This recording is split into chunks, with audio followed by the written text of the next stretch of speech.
또 가시겠습니다. 전도서 1장 1절로 11절입니다. 다윗의 아들 예루살렘 왕 전도자의 말씀이라. 전도자가 이르되 헛되고 헛되며 헛되고 헛되니 모든 것이 헛되도다.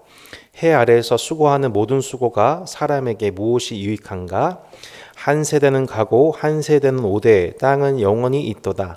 해는 뜨고 해는 쥐되 그 떴던 곳으로 빨리 돌아가고 바람은 남으로 불다가 불구로 돌아가며 이리 돌며 저리 돌아 바람은 그 불던 곳으로 돌아가고 모든 강물은 다 바다로 흐르되 바다를 채우지 못하며 강물은 어느 곳으로 흐르든지 그리로 연하여 흐르느니라. 모든 만물이 피곤하다는 것을 사람이 말로다 말할 수는 없나니 눈은 보아도 족함이 없고 귀는 들어도 가득 차지 아니하도다. 이미 있던 것이 후에 다시 있겠고 이미 한 일을 후에 다시 할지라. 해 아래에는 새 것이 없나니 무엇을 가리켜 이르기를 보라 이것이 새 것이라 할 것이 있으랴. 우리가 익히 오래전 세대들에도 이미 있었느니라. 함께 읽겠습니다. 이전 세대들이 기억됨이 없으니 장래 세대도 그 후 세대들과 함께 기억됨이 없으리라. 아멘. 여러분 혹시 영화 About Time을 아시나요? 예, 한 분이 아시어서 좀 부가 설명을 좀 드리겠습니다. About Time, 곧 시간에 관하여라고 하는 2013년도에 나왔던 작품입니다. 저는 이 작품을 보고서 매해마다 한 번쯤 꼭 보는데요. 그 About Time, 곧 시간에 관한 여행, 시간 여행에 관한 주제로 나와 있죠. 근데 이제 이 남자 주인공이 나오는데 그 남자 주인공이 이제 아버지로부터 한 가지를 얘기를 듣게 돼요. 아들아, 우리 집안에는 한 가지 초능력이 있단다. 그게 뭐냐면 내가 기억하는 시간에 되돌아갈 수 있는 그런 능력이지라고 하면서 그 아들한테 그 초능력을 발휘하는 법을 알려줘요. 장롱에 들어가 가지고 딱 이렇게 주먹을 딱 움켜쥐고 그 순간을 묵상하면 딱 그 시간으로 돌아갈 수 있는 이렇게 여러분 우리한테 그런 능력 없죠? 이게 이제 한 가상의 영화입니다. 그래서 그 시간 돌아가게 되었을 때에 그 시간에서 내가 가장 돌아가고 싶은 그 순간에 예전에 아쉬웠던 선택을 되돌리는 삶.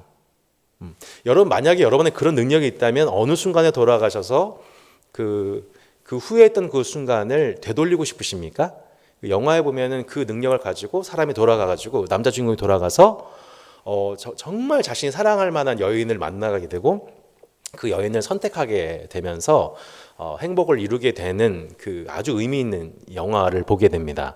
근데 그 선택을 하게 되면은 뭘 경험하게 되냐면 내가 한 가지 선택하게 되었었을 때 내가 또 다른 예측되지 않았던 여러 가지 상황들이 연출이 되게 되면서 정말 내 인생은 내 힘으로 다 할 수가 없는 것이구나.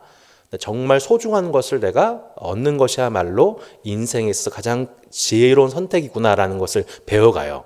그래서 그 영화의 재밌는 부분이 뭐냐면 계속 초반에는 장롱 들어가가지고 이렇게 초능력을 많이 사용을 하죠. 근데 시간이 가면 갈수록 이 시간 여행을 하질 않아요. 왜 그럴까요? 내가 점점 후회 없는 선택을 하게 되니까. 하루를 살아가는 데 있어서 내가 일하는 이 법원에서 자기가 일하는 공간에서 그 예전에는 일하는 것 자체가 너무 따분하고 힘들었는데 하루를 살아가면서 일을 하는 순간이 너무너무 즐겁고 또 편의점에 가서 이 자신에게 계산해 주는 사람한테도 상냥하게 대할 줄 알게 되고 또 사랑하는 아내와 피곤한 시간이지만 그 피곤한 시간을 후회 없이 보내면서 대화하고 즐거워하는 그 모습이 계속 반복이 되면서 그 남자 주인공이 더 이상 후회할 것이 없어지는 거예요. 일상 속에서. 그러니까 더 이상 시간 여행을 할 필요가 없어지게 되는 거죠. 그래서 시간에 관한 담론에 아주 탁월한 지혜를 주는 오늘 주제와 관련돼서 얘기해 보자면 까르페 디엠 이라고 하는 아주 중요한 인생의 지혜를 가르쳐 주는 영화입니다. 오늘 주제가 그런 첫 번째는 까르페 디엠이라는 주제, 두 번째는 메멘토 모리라고 하는 또 다른 이제 단어가 나옵니다. 이건 메멘토 모리, 제가 언젠가 한번 전도서에 관한 설교를 할 때 설명드렸지만 이 메멘토 모리라는 무슨 뜻이냐면 죽음을 기억하라. 너도 언젠가는 죽는다라는 뜻입니다. 그러니까 까르페 디엠이 현재를 즐거워하라. seize the time, 그러니까 현재 시간을 잡아라, 구속해라. 이게 까르페 디엠의 뜻이라면 이 메멘토 모리라고 하는 것은 죽음을 기억해라. 너도 언젠간 죽는다. 여러분 오늘도 한번 잠깐 기억해 보세요. 여러분 언젠가 저를 포함해서 여러분 다 죽습니다. 예, 아멘하기 싫지만 저희는 언젠가 죽어요. 이것을 기억하라. 이게 메멘토 모리입니다. 네, 우리 이 이방 나라와의 전투 속에서 대승을 거두고 개선 장군하고 있는 그 장군이 이 승리의 개선식 때 수많은 관중들이 환호하면서 막 장군의 이름을 연호하면서 막 즐거워하는 그 순간, 그때 기억하라라고 이제 내려진 그 한마디 종이 쪽지가 뭐예요? 메멘토 모리. 뭐예요? 너도 언젠가 죽는다. 지금 이렇게 너가 명예와 권세와 모든 건강과 모든 것을 누릴 수 있는 것처럼 너가 지금 기세등등하지만 기억해라. 너도 언젠가 죽는다. 라고 하는 교훈을 주는 이 메멘토 모리와 까르베 디엠이 실상 이 전도서 전체를 포괄하고 있는 양대 축이라고 볼 수가 있습니다. 여러분, 전도서의 뜻이 무엇입니까? 우리 한자로 보면 도를 전한다는 뜻이고요. 이 보면은 코헬렛, 전도자라고 하는 뜻이 있습니다. 전도자, 코헬렛. 우리는 방금 읽었지만 전도서 1장 1절에 보면 다윗의 아들 예루살렘 왕 전도자의 말씀이라 이렇게 나와 있습니다. 여기서 보면 전도자가 히브리어로 코헬렛이라고 합니다.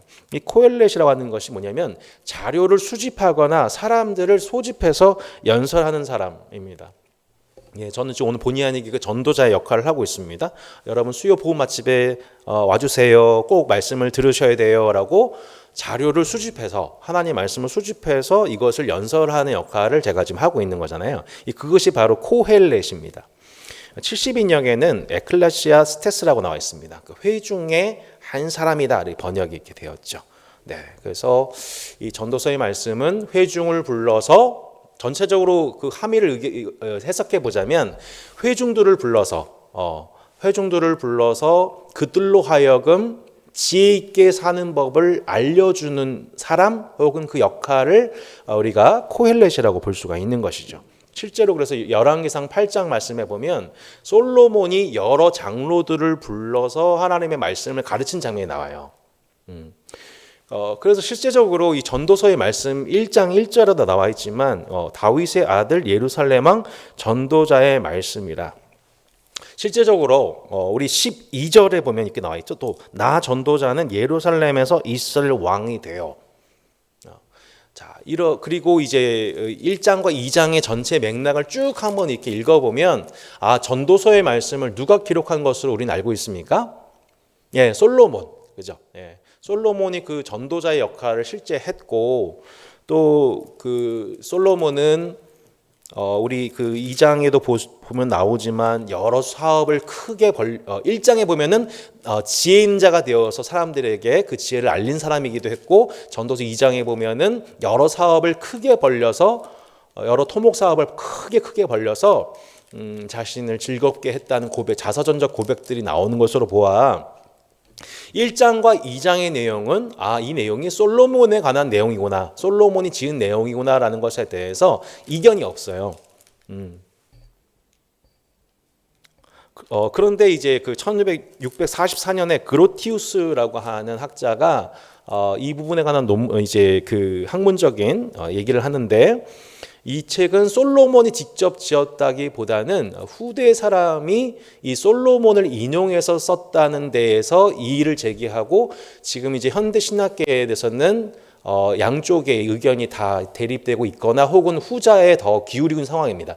몇 가지 이유가 있는데, 첫 번째는 이런 거죠. 그러니까 이 히브리어라고 하는 언어적 특성을 살펴본 그 결과, 우리도 보면은 우리가 지금 한글 쓰고 있잖아요. 근데 세종대왕께서 쓰셨던 한글하고 지금 한글하고 다르죠. 뭐 나라말 싸미 뭐 이런 거 얘기하지 않잖아요, 저희가. 예. 그리고 우리가 일제 시대를 한 시대를 겪어내게 되면은 여러 외래어가 들어오게 되죠. 네.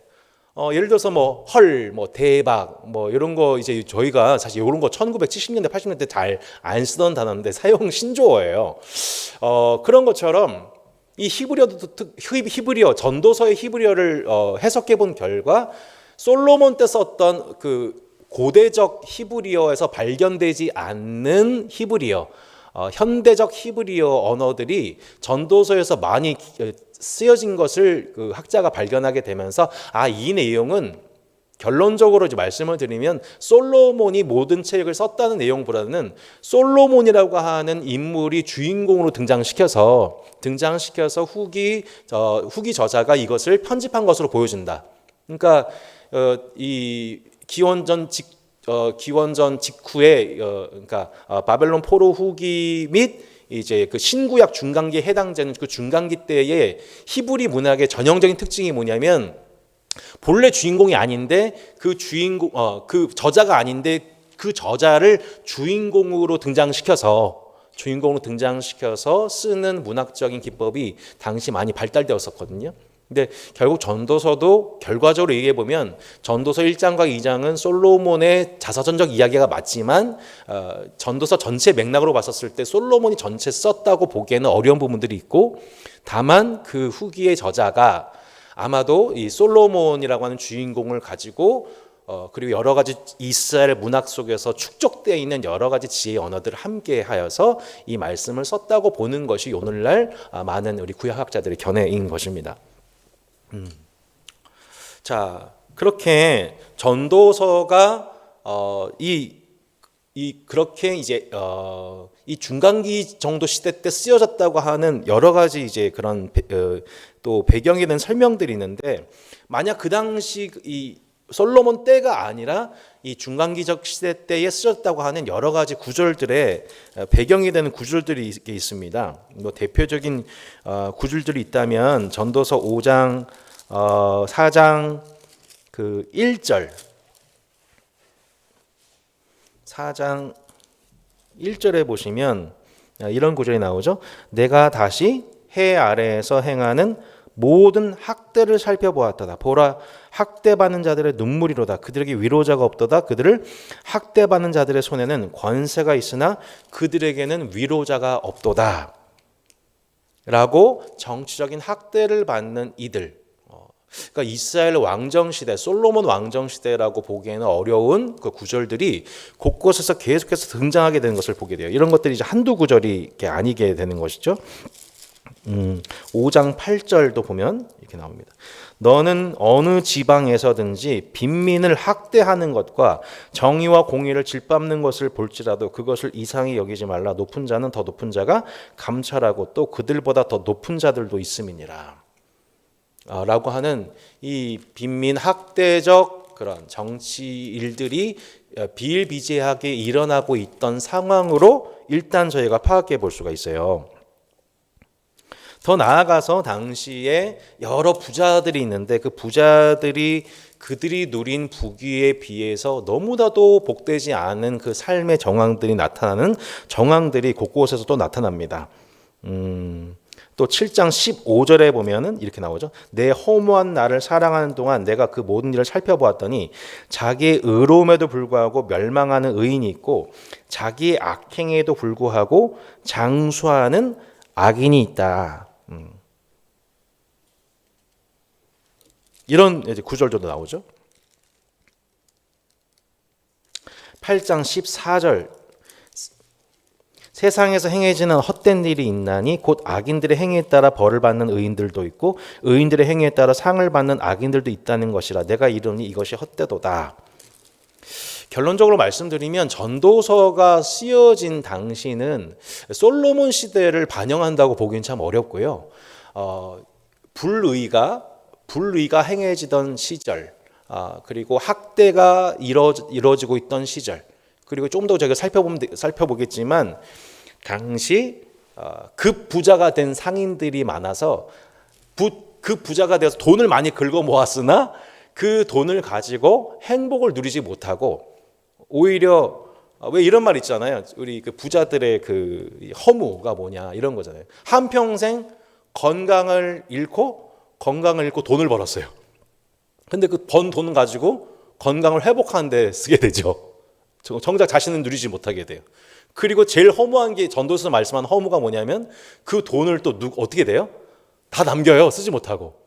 그 남기게 되는 그 유산받게 된 사람이 있는데 그 유산받은 사람이 지혜자인지 우매자인지도 제대로 알지 못하고 죽어요. 본인은 정작. 그러니까 이게 이 당시 이제 결론적으로 좀 이렇게 말씀을 드리면 전도서 이렇게 맥락을 쭉 살펴보면 이 시대는 아마도 상당히 불의가 행해지고 의인들 입장에서 탄식이 깊어지는 시대적 맥락으로 볼 때 이 시대는 언제 시대였냐? 헬라 시대로 보는 게 맞다. 헬라권이 실제적으로 이 전 세계의 질서를 얻게 되었었을 때에 여러분 헬라 하면 딱 떠오르는 게 뭐예요? 철학이잖아요. 예. 인간의 이성과 지성을 예찬하는 시대입니다. 헬라권이 전체의 경제적 패권을 얻었던 시대예요. 그래서 자신들을 지혜인 자라 여기고 유대인을 비롯한 이방인들은 야만인 취급하는 문화 속에서 있던 시대였었죠. 그 시대 속에서 급부자가 된 헬라권 상인들이 모든 것을 독점하고 그들의 경제적 불의가 심해지던 때에 이것을 자신들의 야만인 취급하고 미개인 취급하는 그 헬라인들로 인해서 유대인들이 큰 상처와 아픔을 겪었던 시기로 보여집니다.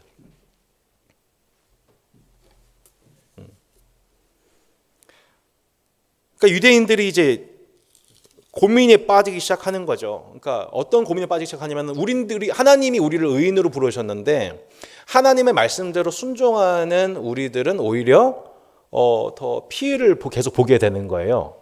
자신들이 운영하고 있던 독립 사업체들, 수공업들 이런 것들은 점점 그 경제적으로 불이익을 당하게 되고 점점 이제 약하게 되는 구멍가게 하던 저희들은 막 이제 점점 힘을 잃게 되고 헬라권 상인들이 모든 걸 독식하는 구조 속에서 자신들은 형통하지 못하고 오히려 악인들은 번영하는 것을 지켜봐야 되는 그런 경제적인 상황, 신앙적인 갈등이 있었던 시기가 온 거죠. 그러니까 한마디로 D에서 보던데 불의한 정치와 사회, 곳곳에서 정의와 공의를 짓밟는 자들. 지난 주일에 저희가 살펴봤지만 하나님이 각 시대 속에서 각 민족에게 바라시는 각 통치자에게 원하시는 열매가 무엇이었습니까? 공의와 정의죠. 그 공의와 정의가 땅에 떨어진 그 시대. 곧 인과응보가 이루어지지 않는 세상. 여러분 우리가 지금 계속해서 욥기와 시편과 잠언과 전도서 그리고 다음 주 이제 아가서까지 배우면서 지혜서를 통해서 하나님이 우리에게 신명기적 역사관에 따른 한 계열의 책만 주신 것이 아니라 지혜서를 주신 가장 근본적인 이유가 뭐예요? 이 시대와 역사 속에서 인과응보의 원리대로 이루어지지 않는 세상 때문이에요. 분명히 신명의 말씀에 따르면 인과응보에 따라서 하나님께 순종하면 복을 받고 하나님께 불순종하면 저주를 받는다고 하는 단순한 신명기적 역사관으로만으로는 설명되지 않는 거예요. 의인의 삶을 살다 보면 계속 그런 일이 반복이 되는 거예요. 분명히 의롭게 살았는데 오히려 경건하게 살고자 했는데 오히려 핍박을 당하고 불이익을 감수하는 경우가 있습니까? 없습니까? 있지요. 이 세상의 모든 일들이 인과응보적으로 이루어지질 않아요. 특별히 그 헬라권의 지배를 받고 있던 유대인들이 자신들이 당하는 불이익과 불명예와 수치, 경제적 불이익 등을 계속 당하게 되면서 그들 마음속에서는 신명기 역사관으로는 설명되지 않는 답답함이 있었을 겁니다. 답답함이 생기는 거죠. 근데 그때 그 당시 지혜자, 하나님의 말씀을 모아 지혜를 가르쳤던 전도자가 뭘 가르치고 있냐면 그 지혜를 가르치고 있는 거예요. 이렇게 악인이 형통하고 의인이 오히려 어려움 당하는 이 시대 속에서 우리는 어떤 소망을 갖고 지혜롭게 이 세상을 살아가야 하지? 그 지혜를 모아 그 시대를 살아가는 헬라권에 있는 헬라 문화 속에서 자신의 믿음을 지켜가고 있는 신앙인 유대인들에게 하나님의 지혜를 가르쳐준 책, 이게 뭐냐면 바로 전도서인 겁니다.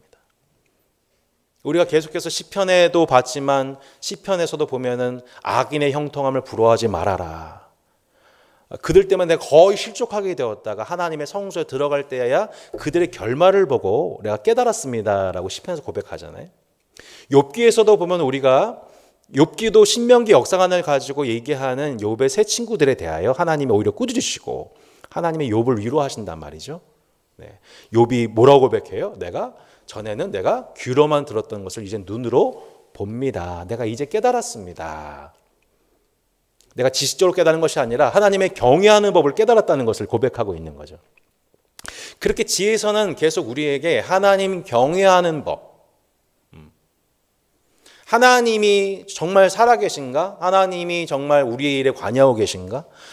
그렇다면 어떻게 이렇게 악인들이 설쳐되고 악인들이 형통한 가운데서도 우리가 어떻게 하나님을 신뢰할 수 있단 말인가라고 묻는 우리들에게 전도서를 통해 전도서 기자는 그것이 아니고 한번 잘 생각해봐 라고 우리를 설득하고 있는 책이에요. 어떻게 보면 저희가 지금 살아가고 있는 시대적인 정황과 아주 적절하게 매칭되는 그런 말씀이라고 볼 수가 있습니다.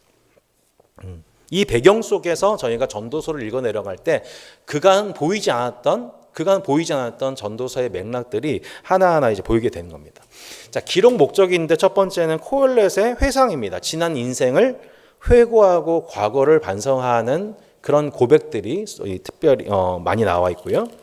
거의 이 전도서 전체 맥락이 회상신으로 18번의 회상신으로 이루어지게 된 것을 보게 됩니다.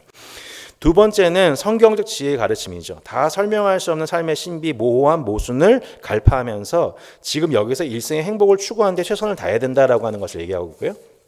세 번째는 하나님을 떠난 삶의 허무함, 곧 세상의 어떤 가치도 신앙의 대상이 될 수 없다. 이게 참 중요한 맥락인데요. 세상의 어떤 가치도 신앙의 대상이 될 수는 없다. 그것이 돈이든 그것이 명예이든 부귀이든 심지어 자기 의로움이든 사람과의 관계는 그 자체가 우리의 신앙적 대상이 인생의 목적이 될 수는 없다. 다만 하나님이 준 선물로서 매일의 삶에 최선을 다해야 된다는 것을 가르치는 지혜서가 바로 전도서라고 볼 수가 있겠습니다. 자, 전도서 통째로 맛보기인데요. 여기 보시면 전도서 전체 1장부터 11장의 내용이 이런 구조 속에 되어 있다는 것을 한눈에 보게 됩니다. 첫 번째는 전도자가 소개되죠. 1장 1절에서. 두 번째는 전도서의 기본 틀입니다. 전도서의 기본 틀이 1장 2절과 12장 8절에서 반복이 돼요. 전도서 1장 2절에 뭐라고 고백합니까? 전도자가 이르되 헛되고 헛되며 헛되고 헛되니 모든 것이 헛되도다. 헤벨 모든 것이 헤벨. 그래서 헛되다. 이제 그 헛되다라고 한다는 것은 이제 우리의 한글상의 표현이고 실제로는 수수께끼다 혹은 수증기와 같다 이런 뜻이에요. 인생의 모든 일이 다 수수께끼야, 수수께끼. 다 할 수가 없어. 내 지혜가 부족해. 내 지혜로는 알 수가 없어. 수증기가 내 모든 게 수증기 같아. 잠시 이렇게 폈다가 금방 사라지는 것 같아. 모든 일이 다 종잡을 수가 없어. 다 알 수가 없어. 라고 하는 게 뭐냐면 우리 인생의 한탄인 것이죠. 이게 전도서의 기본 틀이에요. 모든 것이 헛되고 헛되니 모든 것이 헛되다. 1장 2절 그리고 12장 8절에서도 이렇게 마무리되죠. 전도자가 이르되 헛되고 헛되도다. 모든 것이 헛되도다. 우리 인생에 대해서 지혜자가 온갖 지혜를 모아서 이걸 다 설명하고자 했지만 결론은 뭐라는 거예요? 수수께끼다. 모르겠다. 스탠리 하우스라고 하는 아주 탁월한 기독교 지성이 있는데 그 분께 한 무신론자가 와서 질문을 했대요. 뭐 이런 일들이 이렇게 세상에서 버젓이 악이 행해지고 있는데 이 일에 대해서 당신은 어떻게 생각하십니까? 그러니까 그 스탠리 하우스워드가 그렇게 고백을 했대요. I don't know.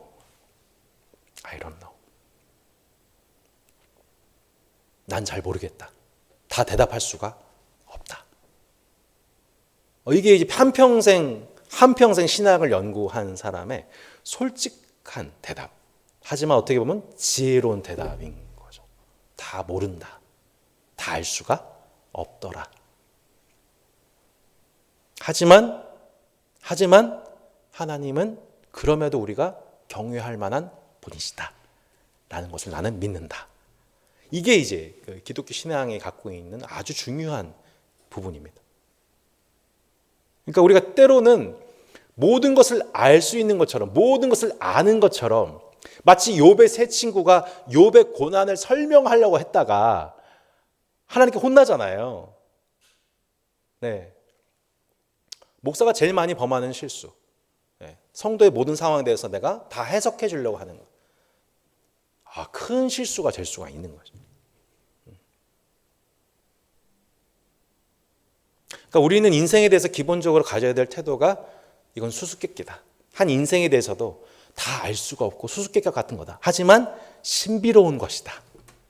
하지만 그것은 참으로 눈부시게 아름다운 것이다. 다 알 수 없지만 소망이 있는 것이다. 이것이 우리의 고백이 되어야 된다는 것을 가르쳐준 책이 뭐냐면 전도서인 거예요. 그러니까 전도서는 우리로 하여금 뭘 경계하는 거예요? 정말 모르겠다. 알 수가 없어. 그러니까 회의주의에 빠지는 게 아니에요. 염세주의에 빠지는 게 아니에요. 그렇죠? 다 알 수가 없어. 다 알 수가 없어.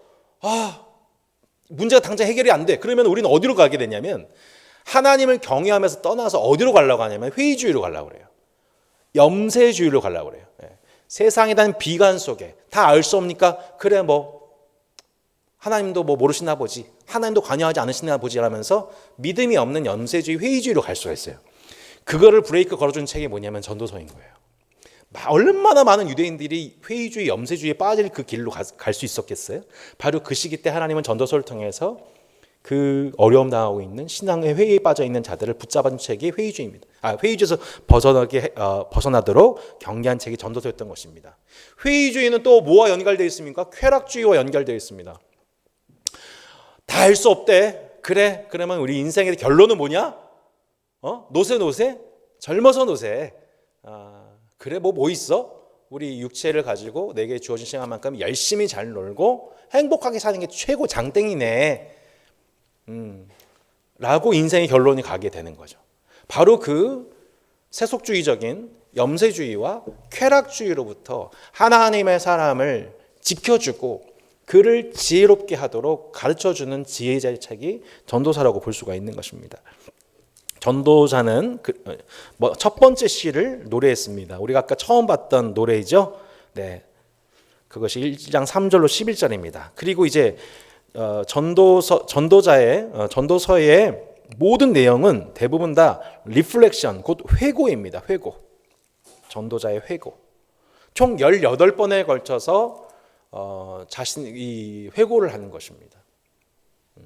그러니까 우리 인생에서 참 중요한 부분이 뭐냐면 이 가을과 같이 이제 무르익어 가는 계절 속에서 하나님이 주시는 은총이 뭐냐면 우리 삶을 되돌아보게 하시는 거죠.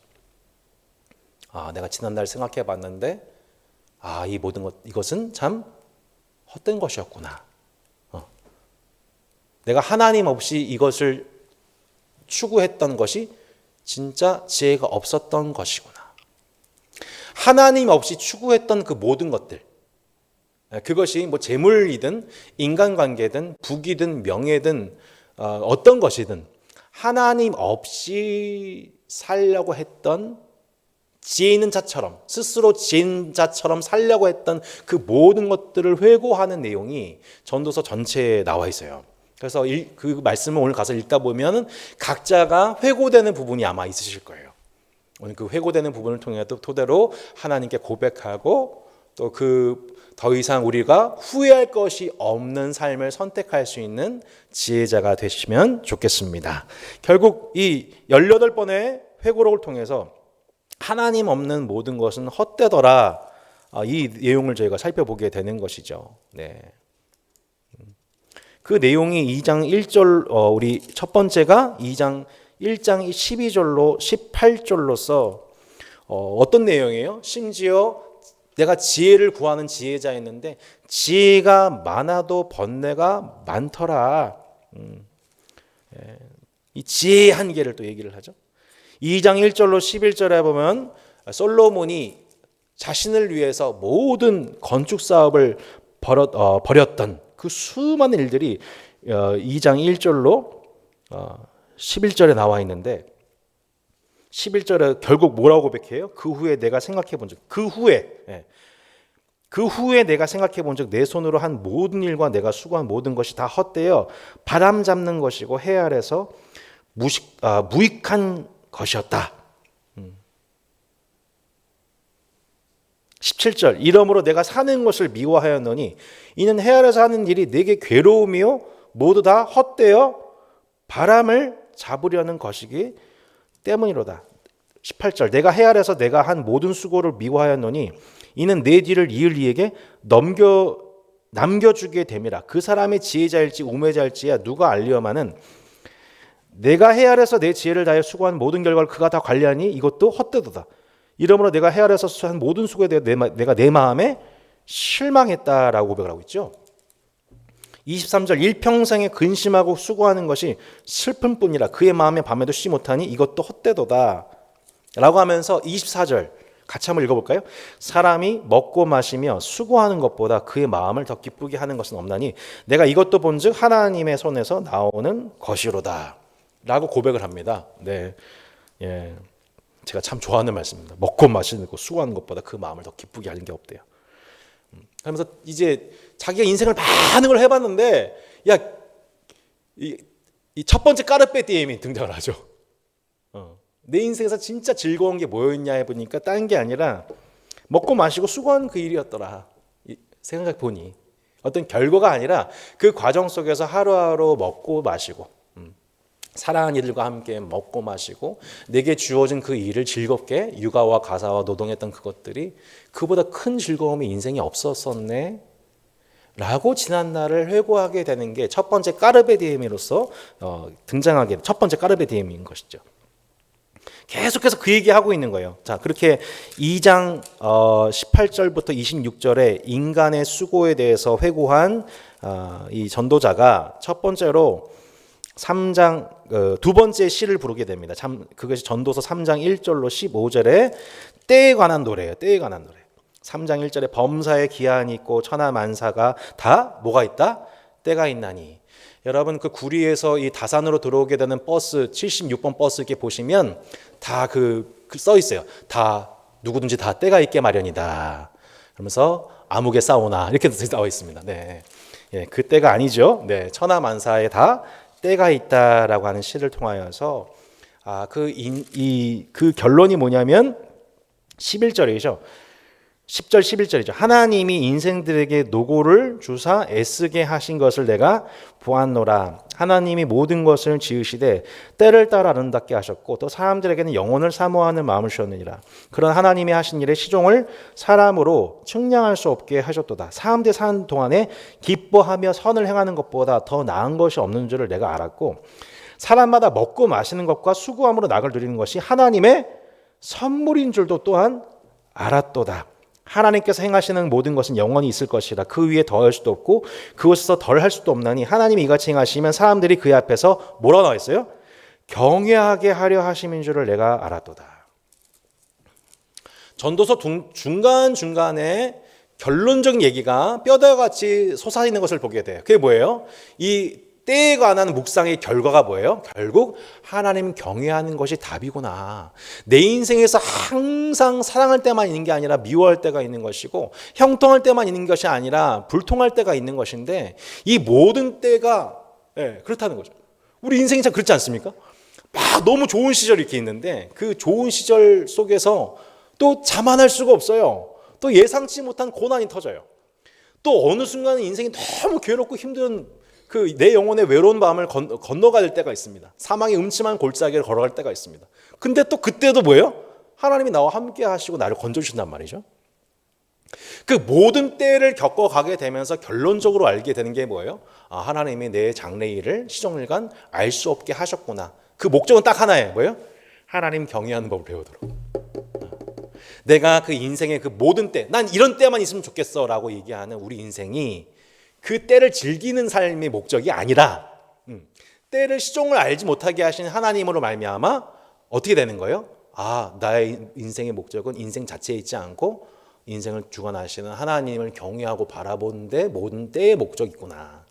그래서 내가 즐거워하는 때에도 하나님을 즐거워하고 내가 힘든 때에도 하나님을 의지하고 내 모든 때와 내 모든 시간이 하나님께로부터 구속받는 내 현재가 그래서 내 모든 현재가 고난스러울 때나 기쁠 때나 다 그 모든 시간이 하나님 안에서 구속되는 그 결론적으로 그 모든 때 속에 그 모든 때를 아름답게 하시는 하나님을 바라보면서 그 나의 시간이 하나님의 임재를 즐거워하는 것을 늘 선택하며 살아가게 되는 거죠.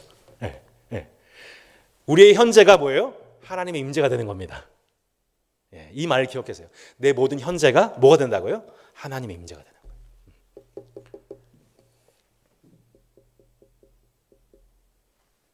14가지 부정적인 때와 14가지 긍정적인 때가 있는데 이 모든 때가 내 인생 가운데 주어지게 되면서 결론은 이 모든 때를 통해서 아름답게 하시는 하나님을 경외하게 되는 것이 인생의 결론이라면 그렇네. 그럼 이때는 이때의 아름다움이 있는 거고 저 때는 저런 때의 아름다움이 있는 거네. 결국 내 모든 삶과 시간은 하나님 것이고 하나님께 구속되어 있는 것이고 결국 하나님의 임재 가운데 있는 것이네라는 결론이 내려지게 되는 거예요. 이걸 뭐라고 해요? 까르페 디엠이라고 하는 거죠. 하나님이 이미 내 시간과 인생을 구속하셨듯이 나도 적극적으로 내 인생 속에서 내 현재를 적극적으로 사랑하고 구속하면서 하나님 이 시간은 하나님 임재로 하나님의 알 수 없는 신비로 가득 차 있는 시간입니다. 내가 지금 하루가 살아가는 나의 현재가 그렇게 다 알 수 없는 하나님의 신비와 수수께끼 속에 있습니다. 하지만 내가 그것을 다 알 수 없지만 나는 영원 속에 계신 하나님을 신뢰합니다. 라는 그 지혜를 얻게 하는 거죠.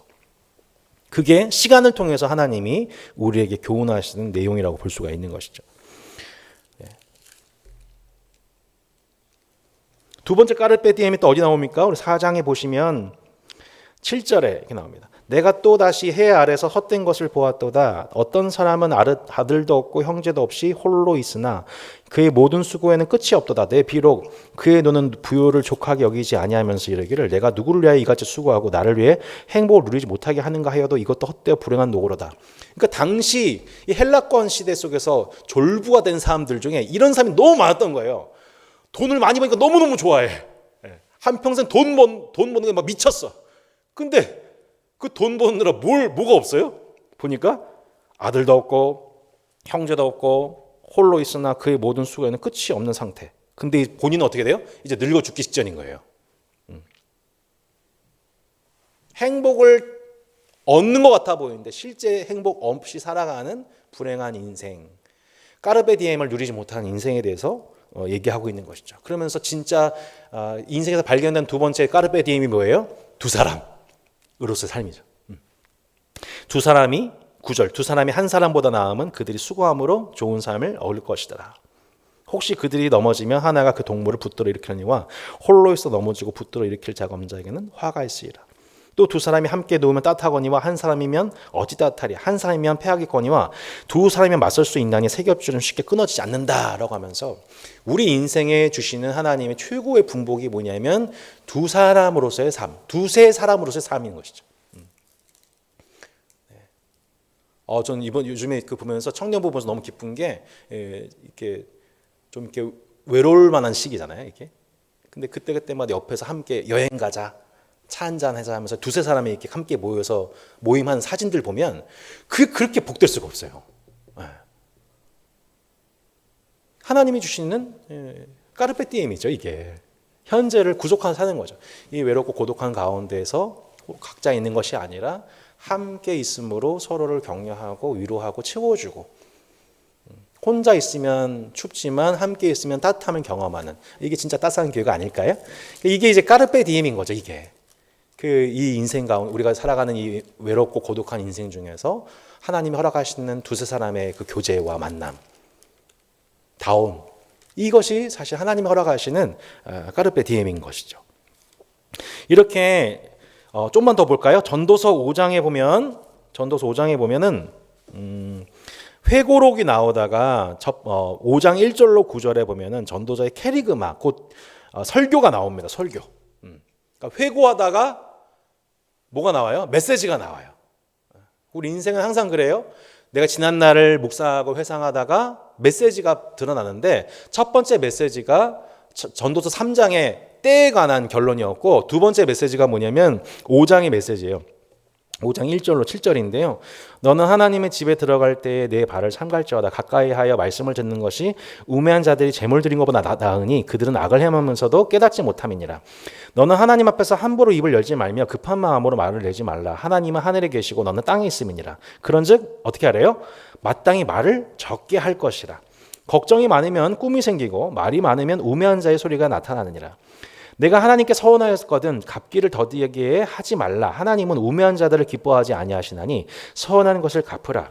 서원하고 갚지 아니하는 것보다 서원하지 아니하는 것이 더 나으니 내 입으로 내 육체가 범죄하게 하지 말라.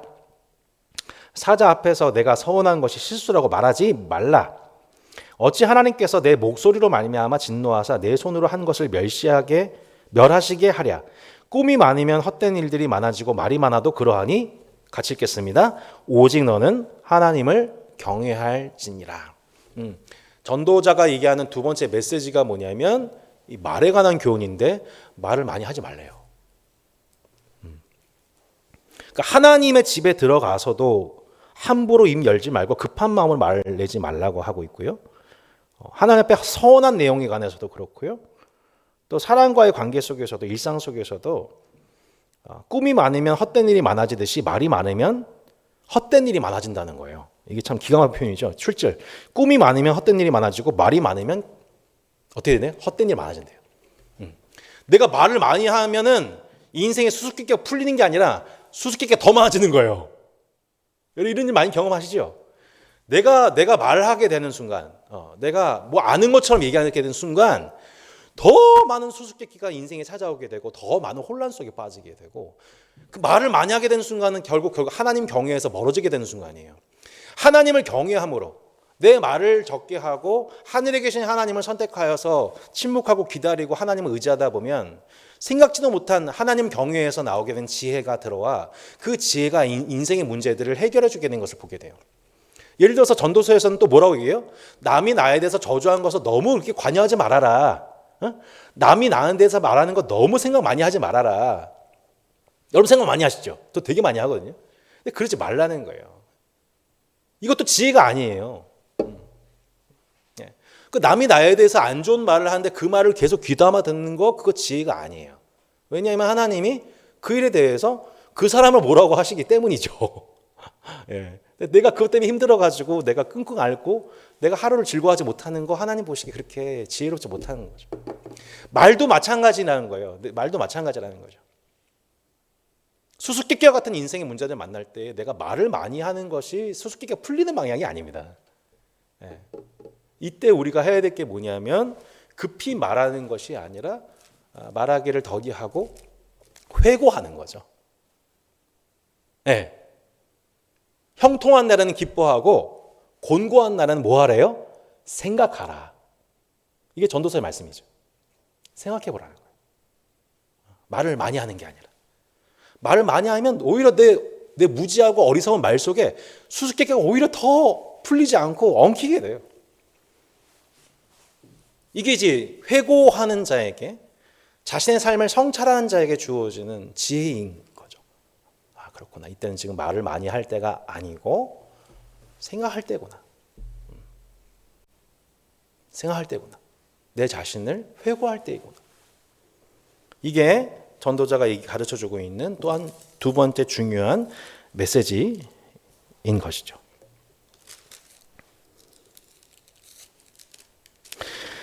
전도서 7장에 보면 또 이런 내용이 나옵니다. 좋은 이름이 좋은 기름보다 낫고 죽는 날이 출생한 것보다 나으며 초상집에 가는 것이 잔치집에 가는 것보다 나으니 모든 사람의 끝이 이와 같이 됨이라. 산자는 이것을 그의 마음에 둘지어다. 슬픔이 유익보다 나음은 얼굴에 근심하는 것이 마음에 유익하기 때문이라. 지혜자의 마음은 초상집에 있으되 우매한 자의 마음은 혼인집에 있다.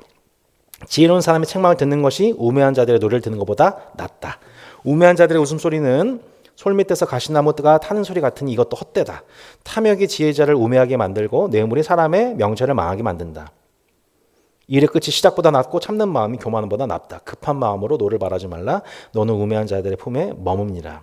옛날이 오늘보다 나음이 어찌미냐 하지 말라. 이렇게 묻는 것은 지혜가 아니다. 라고 하면서 전도서 7장에서는 여호와 경외하는 것을 실제 실천하는 실천적 지혜들에 대해서 얘기를 하고 있어요.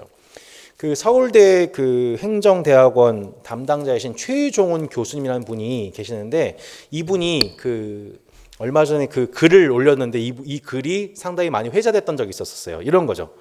갈까 말까 할 때에는 가라. 네. 살까 말까 할 때는 사지 마라. 말할까 말까 할 때는 말하지 마라. 줄까 말까 할 때는 줘라. 마지막으로 되게 힘든데요. 먹을까 말까 할 때는 먹지 말아라. 네. 이따가 저한테 뭐 먹자고 하지 마십시오. 네, 이렇게 점심 먹어야죠. 예, 이렇게 점심 먹어야죠. 예. 이게 되게 지혜로운 말이잖아요. 마찬가지로 이 전도서 7장에 나와 있는 뭐가 더 낫다, 이것보다 저게 낫다라고 하는 인생의 수많은 판단들을 모아서 지혜 격언들을 이렇게 주고 있는 것을 보게 되죠. 이 모든 지혜로움이 어디서 나오는 걸까요, 여러분? 네, 우리 인생 결국 선택이잖아요. 아까 우리가 어바웃 타임 얘기했는데, 영화 얘기했는데, 굳이 장롱에 들어가서 다시 이렇게 해가지고 시간 여행하지 않아도 되는, 후회하지 않은 선택을 계속해서 일상 속에서 계속 후회하지 않은 선택, 후회하지 않은 선택, 후회하지 않은 선택 하는 그 삶의 비결이 뭐냐? 전도서에선 그것이 뭐예요? 하나님 경외다. 우리 인생에서 계속해서 반복되는 일상이 내 현재가 하나님의 임재가 되고, 일상의 수많은 선택 순간순간마다 후회하지 않는, 점점 후회하지 않아도 되는, 시간 여행할 필요가 없어지게 되는 그 모든 비결이 하나님 경외다. 수수께끼와 같고 수증기와 같은 우리 인생을 살아가는 데 있어서 하나님 경외는, 아무리 너가 불의한 시대를 살아가고 이해하지 못하는 세계의 정황을 만나게 되고 이상한 일들이 많다 하더라도 너 하나님의 사람은 여호와 경외하기를 배우도록, 그 학습을 받도록 부름받은 학생들이다, 너희는. 라고 지금 전도자가 우리 가운데 가르쳐주고 있는 거죠. 그러니까 이러한 지혜로서, 한평생 이런 지혜로서 충만해진, 여호와 경외하는 법을 배워서 하나님의 온갖 지혜로 단련되고 습득되어지는 한 사람의 성장한 어른, 지혜자, 스승. 이게 전도서 11장의 결론이잖아요. 11장 9절, 10절, 11절, 12절 이렇게 나오잖아요. 9절로 12절까지 한번 읽어보세요. 시작. 전도자는 지혜자이어서 여전히, 12장 9절이요. 시작. 전도자는 지혜자이어서 여전히 백성에게 지식을 가르쳤고 또 깊이 생각하고 연구하여 잠언을 많이 지었으며, 전도자는 힘써 아름다운 말들을 구하였나니 진리의 말씀들을 정직하게 기록하였느니라. 지혜자들의 말씀들은 찌르는 채찍들 같고 회중의 승들의 말씀들은 잘 박힌 못 같으니 다 한 목자가 주신 바이니라. 내 아들아, 또 이것들로부터 경계를 받으라. 많은 책들을 짓는 것은 끝이 없고 많이 공부하는 것은 몸을 피곤하게 하느니라. 자, 13절 14절까지 마저 읽겠습니다. 일의 결국을 다 들었으니 하나님을 경외하고 그 명령들을 지킬지어다. 이것이 모든 사람의 본분이니라. 하나님은 모든 행위와 모든 은밀한 일을 선악간에 심판하시리라. 아멘. 결국 이 지혜자가 우리에게 주는 최종적인 메시지는 하나님을 경외하고 악에서 떠나라. 이것이 하나님 본분, 하나님께서 인간에게 주신 본분이다라고 결론 맺는 책이 결국에는 전도서라고 볼 수가 있는 겁니다. 3페이지의 내용들, 3, 4페이지를 우리 함께 교환을 정리해 가면서 오늘 강의를 정리하도록 하겠습니다. 결국 하나님을 떠난 삶이 얼마나 허무한지에 대해서 얘기하고 있는 거예요. 그러니까 아무리 세상을 살아가는 수많은 사람들이 세상에서 말하는 중요한 가치들을 추구한다 하더라도 하나님이 없는 지혜는, 하나님이 없는 재물 사용은, 하나님이 없는 시간 사용은 헛되다. 수증기처럼 날아가게 된다. 수수께끼로 계속 남게 된다.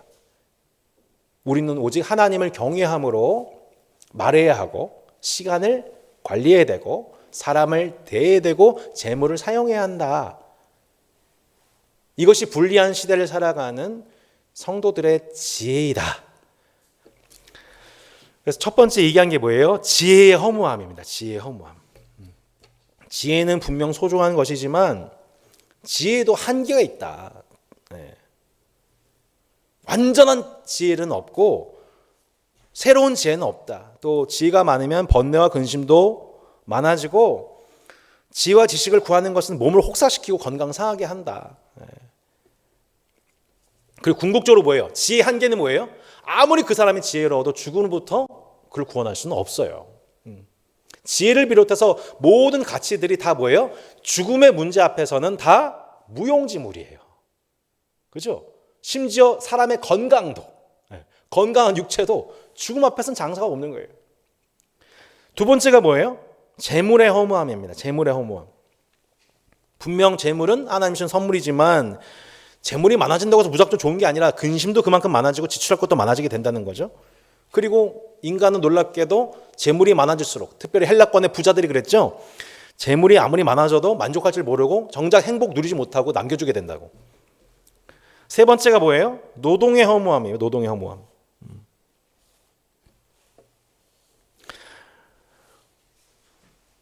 네 번째 뭐예요? 의로움의 허무함입니다. 의로움의 허무함. 의로움조차 허무해요. 이게 무슨 뜻일까요? 여기서 말하는 의로움은 그 좋은 의로움이보다는 자기 의를 가까워요. 자기 의. 너무 지나치게 의인이 되지 말며라는 말씀 나오잖아요. 너무 지나치게 의인 되지 말아라. 이게 무슨 뜻이에요?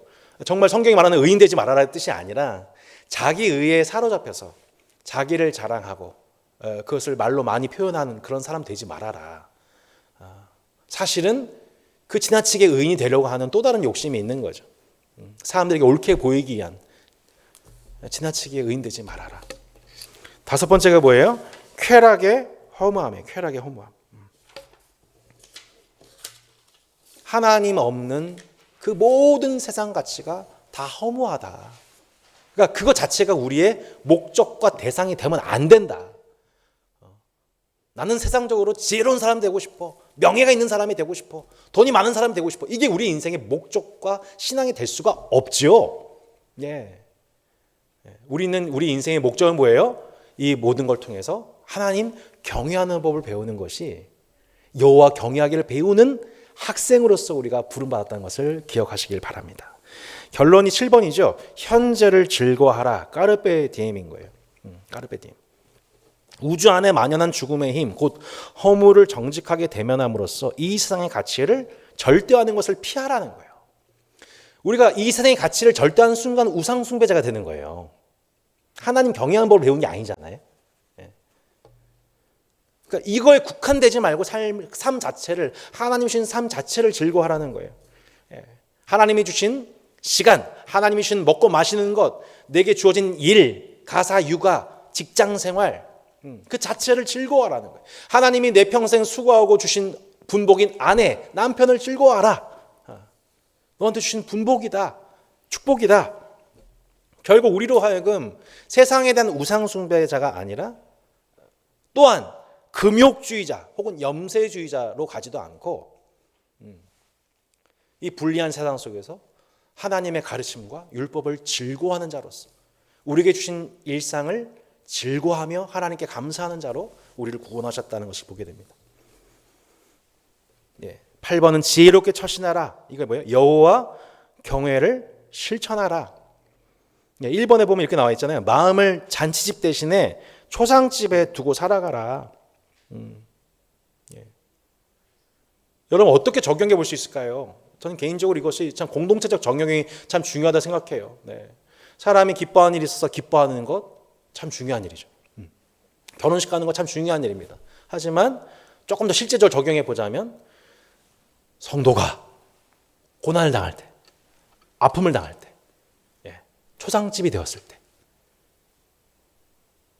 양쪽 중에 어딜 가야 될까요? 동일한 날이 있어요. 하루가 주어져 있어요. 그런데 어떤 지체가 결혼할 날이 있어요. 어떤 지체가 좀 초상이 됐어요. 우리가 뭘 선택하게 맞다는 거예요? 초상집.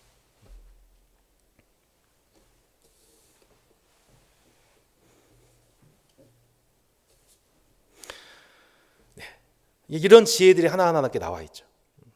6번에 사람들의 뒷담화에 일일이 신경 쓰지 말아라. 7번 관리자들의 심계를 불편하게 한 일 피해라. 저는 이것도 참 지혜인 것 같아요. 직접적으로 피드백하는 것보다 더 중요한 방식은, 더 좋은 방식은 하나님께 그것을 맡겨드리는 방식. 직접적인 대립으로 인해서 그 피해가 결국 그 사람이 가는 경우가 참 많기 때문입니다. 결론적으로 전도서의 결론은 우리에게 이미 우리 가운데 주어진 반복된 얘기입니다. 전도서의 결론은 하나님 경외입니다. 하나님 경외. 이 전체적인 구조 속에서도 보건대 X에 해당되는, 이 중간에 해당되는 3장부터 6장의 내용은 끊임없이 우리 가운데 여호와를 경외하는 삶에 대해서 우리 가운데 얘기해주고 있어요. 그러니까 한마디로 아까 전도자가 고백했던 전도자의 시작과 끝이 뭐였어요? 헛되고 헛되니 모든 것이 헛되다. 수수께와 같다. 수증기처럼 사라진다. 아, 인생 헛살았네. 이게 인생이 도대체 이게 뭐야? 라고는 헤벨 모든 것이 헤벨이라고 말하는 그 허무와 죽음에 대한 두려움과 인생의 무의미함과 이 모든 것이 오기 전에 탈헤벨할 수 있는 길이 뭐라는 거예요? 여호와 경외하기를 배우라는 거예요. 우리가 탈헤벨할 수 있는 유일한 길은 여호와 경외 딱 하나밖에 없다는 거예요. 근데 그 두 가지가 뭐예요? 첫 번째, 죽음을 기억하는 거예요. 죽음을 기억하는 거예요. 죽음을 기억하면서 나도 언젠가 죽는 존재야. 이 세상에 만족할 수 없어. 이 세상, 내가 지금 잠깐 이 세상 것을 좋아하고 누린다 하더라도 이거는 잠깐 필요한 도구일 뿐이지 목적은 아니야. 라고 메멘토 모리를 기억하는 거죠. 두 번째, 하지만 내 인생이 그렇다고 해서 염세주의에 빠지는 것은 아니에요. 뭐예요? 하나님이 내게 선물로 주신 것들, 분복으로 주신 것들, 재물, 시간, 관계, 가족, 일, 직장, 이게 뭐예요? 하나님이 주신 현재, 내게 주어진 것, 그거 감사하면서 어떻게 알아요? Seize the day, 현재를 구속해라, 삶을 즐거워해라. 까르베 디엠. 이 두 가지가 전도서에서 우리가 이 불리한 세상을 살아가면서도 한쪽으로는 쾌락주의, 우상주의, 또 염세주의로 빠지지 않고 우리가 이 땅에서 지혜는 자로 우리 삶을 구속하며 후회 없는 삶을 살 수 있게 만들어준다는 것입니다. 결론입니다. 전도서의 결론이 무엇입니까? 청년의 때 하나님 경외하기를 시작하라 라고 전도서 12장 우리 11장 9절로 12장 1절에 나오죠. 청년이여 내 어린 때를 즐거워하며 내 청년의 날들을 마음에 기뻐하여 마음에 원하는 길들과 내 눈이 보는 대로 행하라.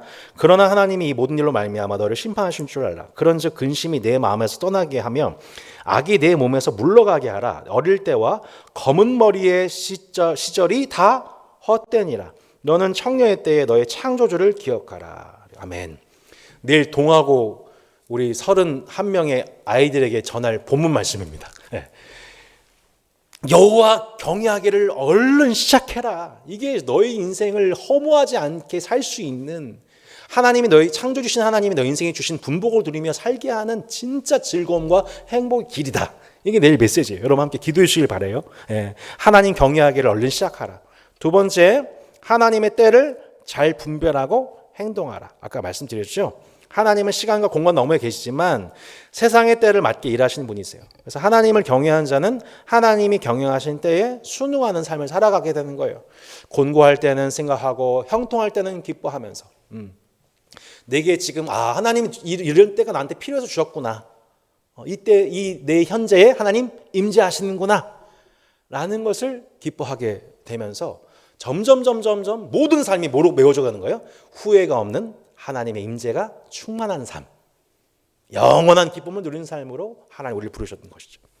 마지막으로 사도 바울이 얘기합니다. 이 말씀은 두 군데만 찾아보고 마무리하겠습니다. 로마서 8장 19절로 21절인데요. 네, 얼른 강의 끝나고 먹고 마시면 좋겠습니다. 배가 고파옵니다. 8장 19절로 21절. 네, 18절부터 21절 보시죠. 생각하건대 현재의 고난은 장차 우리에게 나타날 영광과 비교할 수 없도다. 피조물이 고대하는 바는 하나님의 아들들이 나타난 것이니 피조물이 허무한데 굴복하는 것은 자기 뜻이 아니요 오직 굴복하게 하신 이로 말미암음이라. 그 바라는 것은 피조물도 썩어짐의 종로를 하는 데서 해방되어 하나님의 자녀들의 영광의 자유에 이르는 것이라. 아멘. 뭐라고 했어요? 피조물이 허무한데 굴복하는 것은 자기 뜻이 아니고 오직 굴복하게 하신 이로 말미암이라. 창조주 하나님을 경외하지 않고서는 모든 피조물이 결국 뭘 경험하게 된다는 거예요? 헛됨, 수수께끼 같고 수증기와 같은 인생을 계속 경험할 수밖에 없다는 거예요. 바라는 것이 뭐예요? 그것에 해방되어서 그 온 우주에 가득한 죽음으로 인한 허무의 질서에서 해방돼서 하나님의 자녀들이 누리고 있는 영광의 자유, 곧 우리가 하나님의 아들이신 예수님과 하나님의 자녀들이 누리게 되는 영광의 자유, 그 죽음으로 인한 두려움과 죽음과 그것으로 인한 인생의 분복을 누리지 못하고 수수께끼와 같고 수증기와 같은 인생을 한평생 헤매며 살아가는 그 억압과 그 부자유 속에서 해방되는 것, 영광의 자유에 이르게 되는 것, 이것이 온 피조물이 고대하는 바라잖아요. 그 날을 기다리면서 함께 탄식하며 고통 겪고 있는 것이 현재 지금 세대예요. 지금도 이 참으로 극우적인 정권, 양 정권의 극단적인 대립으로 말미암아 오늘도 끔찍하게도 이 병원이 폭격이 당해서, 이게 지금 이스라엘 소행인지 혹은 또 다른 이슬람 극우 단체의 소행인지 모르겠지만 아무 죄가 없는 500명의 사람이 병원에서 일시에 불타 죽었습니다. 이러한 허무와 죽음의 질서가 가득하게 드리워져 있는 가운데 있는 이 우리의 이 안타까운 이 세계가 어떻게 회복되고 어떻게 진짜 영광의 자유에 이룰 수 있겠습니까? 유일한 길은 복음밖에 없는 거예요. 마지막으로 고린도전서 15장입니다.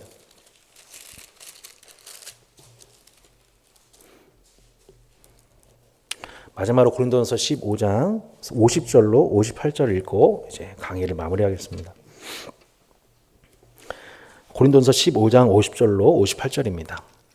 형제들아, 내가 이것을 말하노니 혈과 육은 하나님 나라를 이어받을 수 없고 또한 썩는 것은 썩지 아니한 것을 유업으로 받지 못하느니라. 보라, 내가 너에게 비밀을 말하노니 우리가 다 잠잘 것이 아니요 마지막 나팔에 순식간에 홀연히 다 변화되리니 나팔 소리가 나매 죽은 자들이 썩지 아니할 것으로 다시 살아나고 우리도 변화되리라. 이 썩을 것이 반드시 썩지 아니할 것을 입겠고 이 죽을 것이 죽지 아니함을 입으리로다. 이 썩을 것이 썩지 아니함을 입고 이 죽을 것이 죽지 아니함을 입을 때에는 사망을 삼키고 이기리라고 기록된 말씀이 이루어지리라. 사망아, 너의 승리가 어디 있느냐? 사망아, 내가 쏘는 것이 어디 있느냐? 사망이 쏘는 것은 죄요 죄의 권능은 율법이라. 우리 주 예수 그리스도로 말미암아 우리에게 승리를 주시는 하나님께 감사하노니. 같이 읽겠습니다. 그러므로 내 사랑하는 형제들아, 견실하며 흔들리지 말고 항상 주의 일에 더욱 힘쓰는 자들이 되라. 이는 너희 수고가 주 안에서 헛되지 않은 줄 알미라. 아멘. 여러분, 헛되고 헛되니 모든 것이 헛되다, 모든 것이 수증기와 같고 모든 것이 수수께끼 같다라고 인생의 허무함을 가지고 살아갈 수밖에 없는 우리 인생을 향하여서 우리 하나님이 베푸신 가장 큰 복된 은혜가 무엇입니까? 그 허무의 질서를 붙잡고 있는 죽음에 대하여 우리 예수님께서 죽으시고 또한 부활하심을 통해 우리 가운데에 승리가 되어 주심으로 말미암아 우리 가운데 주님이 우리의 인생의 복이 되셨습니다. 아멘. 모든 사는 자와 죽은 자의 복이 부활하신 예수 그리스도 안에 있습니다. 그래서 그 예수 그리스도께서 우리 가운데 주시는 권면이 뭐예요? 형제들아, 견실하고 흔들지 말고 항상 주위에 더 힘쓴 자들이 되라. 까르피디엠 기억해라. 메멘토 모리 기억해라. 그리고 우리 인생에 주어져 있는 일들에 대해서 기쁨과 즐거움으로 분복을 누리며 살아가라. 이것은 헛되지가 않다. 이것은 헛되지가 않다.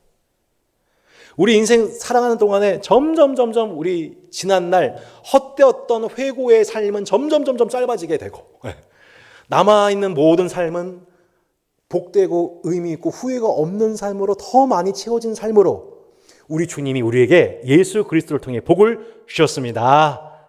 아멘. 이 승리를 주신 하나님을 기억하면서 여러분 평생 헛됨에서 복됨으로 여러분 하나님께서 우리 인생을 인도하심을 경험하시기를 바랍니다.